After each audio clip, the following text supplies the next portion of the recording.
Est-ce que tu veux faire la connaissance du Dieu de la Bible ou bien tu veux simplement continuer de faire une preuve d'énergie verbale?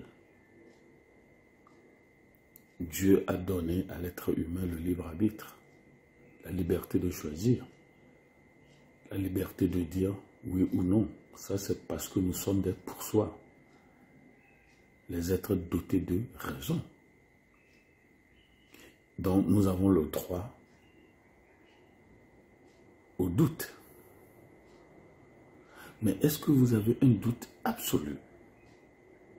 Ou bien vous avez un doute? Avez-vous un doute absolu ou un doute relatif? En fait, le doute relatif, c'est de donner à l'être le temps de revenir à la raison.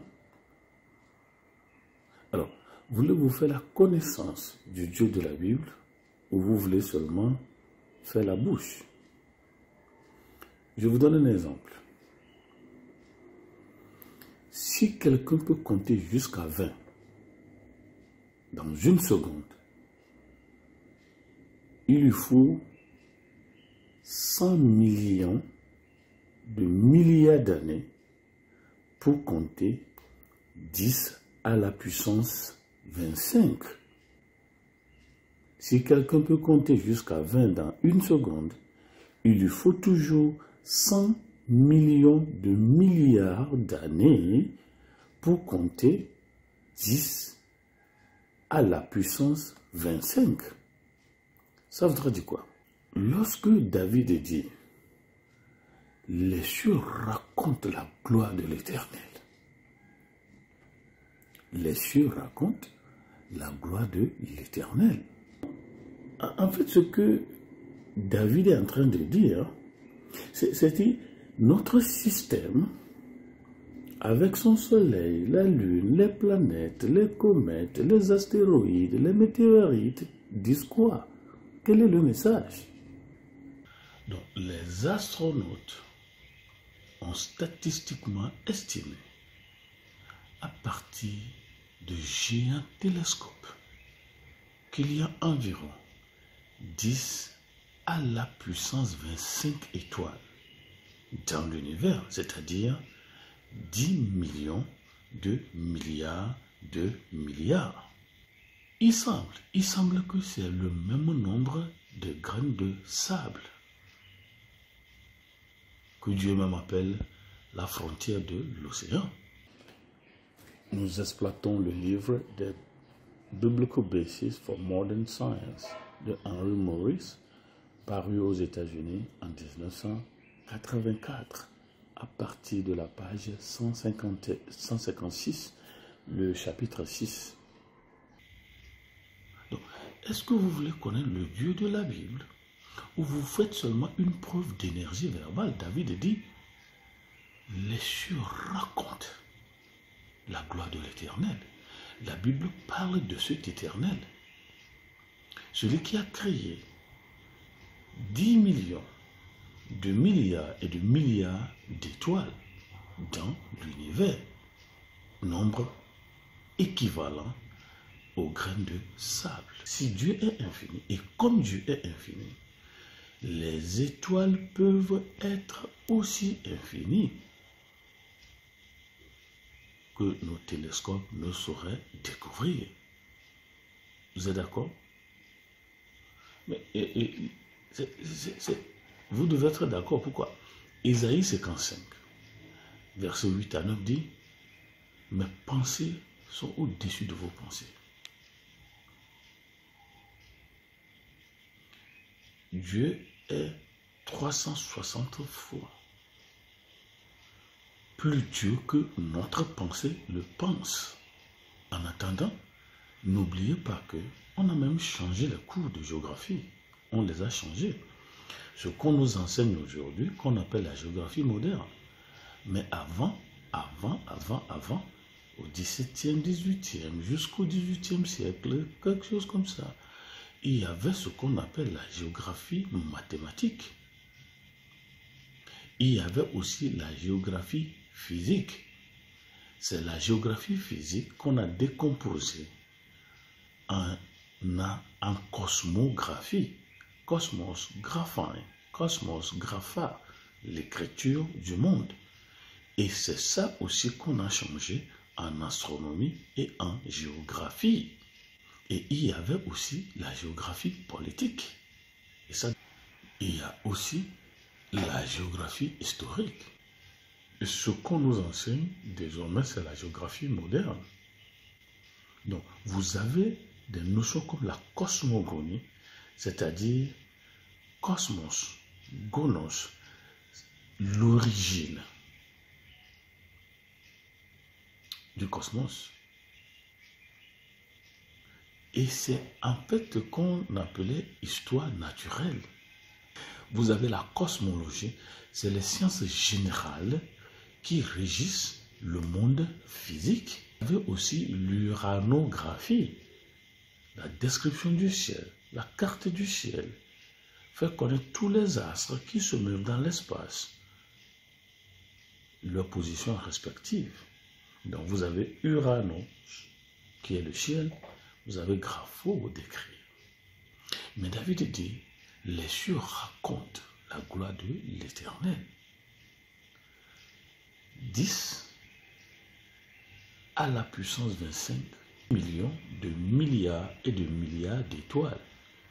Regardez, le Dieu de la Bible, s'il faut compter 10 millions de milliards et de milliards, il faut 100 millions d'années.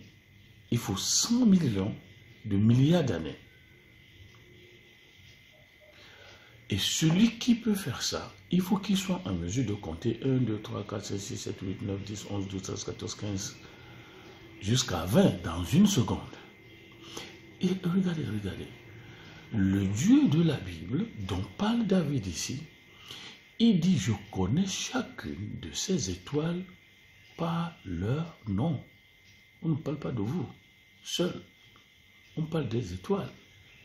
Le Dieu de la Bible, dont parle David ici, il dit, je connais chacune de ces étoiles par leur nom. C'est-à-dire qu'au ciel seulement, pour ce que nous connaissons encore, Dieu connaît 10 millions de milliards et de milliards d'étoiles.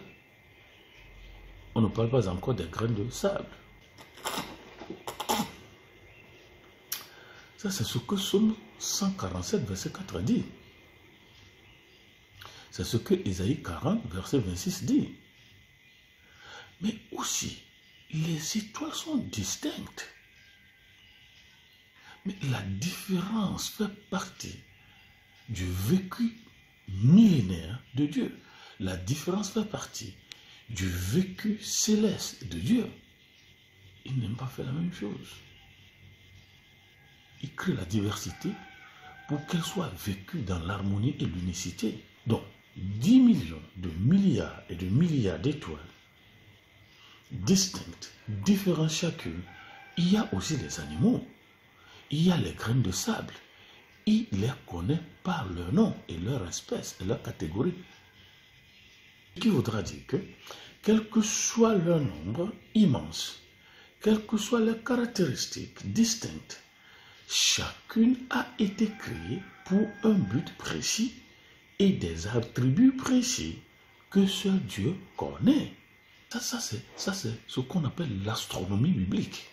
Ça, c'est l'astronomie biblique. Et non l'astronomie fétichiste. Et non l'astronomie tonérique. Ça, c'est l'astronomie biblique. Les cieux racontent la gloire de l'Éternel. Dieu n'a pas créé le ciel pour faire un Dieu. Dieu a créé le ciel. C'est celui qu'il est. C'est pour nous créer un parapluie. Comme ça. Ça, c'est le Dieu de la Bible. Donc, chaque étoile est différente. Il y a ce qu'on appelle une graphe astronomique. Axe horizontal, vous avez la température de l'étoile. Et sur l'axe vertical, vous avez la brillance de l'étoile. Et ce Dieu qui a fait ces choses, c'est lui qu'on appelle Jésus-Christ. 1 Corinthiens 15, 41 dit quoi? Autre est l'éclat du soleil. Autre est l'éclat de la lune. Et autre est l'éclat des étoiles. Même une étoile diffère en éclat d'une autre étoile. Donc, les étoiles ne sont pas les mêmes. Il y a l'axe horizontal, la température, l'axe vertical, la brillance, et ces 10 millions de milliards et de milliards d'étoiles, le Dieu de la Bible les connaît par leur nom. Vous ne croyez pas? Il connaît leur position, il connaît leur température, il connaît leur brillance. Croyez pas? Celui qui a écrit Psaume 19, verset 1, les cieux racontent la gloire de l'Éternel, nous dit dans Psaume 147, le 4e verset, Psaume 147, le 4e verset, il dit, il compte le nombre des étoiles. Quelqu'un va dire, oui, ça c'est la mathématique, ça c'est l'arithmétique. On dit, il leur donne à toutes des noms. Voilà le Dieu de la Bible, qui compte les étoiles, 1, 2, 3, 4, 5, et on nous dit, pour compter 10 à la puissance 25, il faut 100 millions de milliards d'années. Un être humain qui peut arriver à faire cela, il faut qu'il arrive à compter 1, 2, 3, 4, 5, 6, 7, 8, 9, 10 jusqu'à 20 dans une seconde. Je les connais.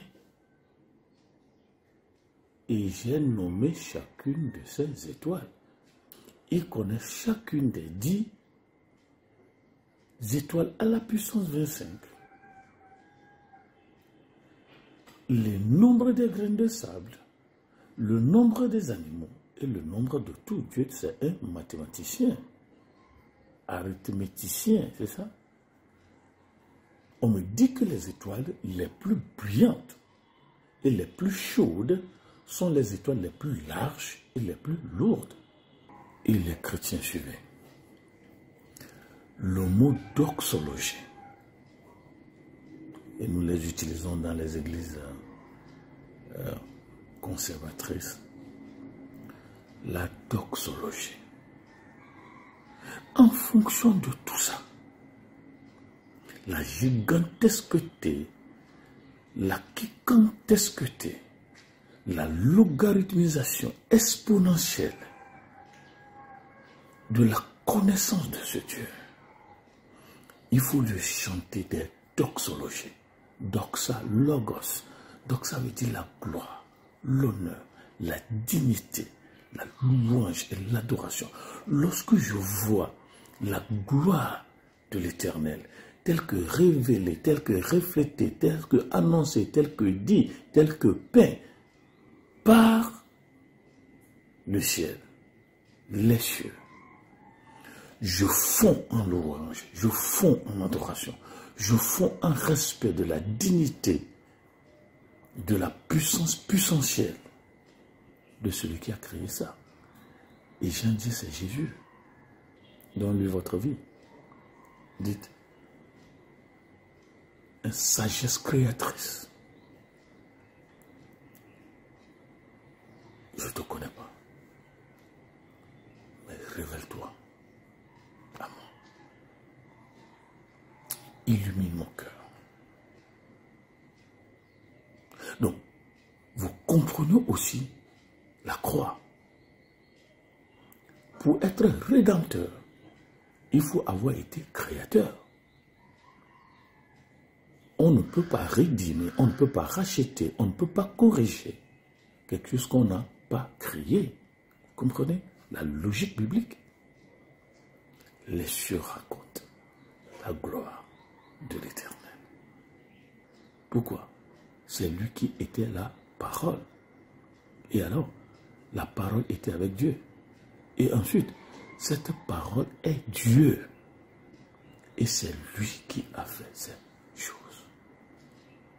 Vous voulez connaître le Dieu de la Bible? Vous faites preuve d'énergie verbale. Les cieux racontent la gloire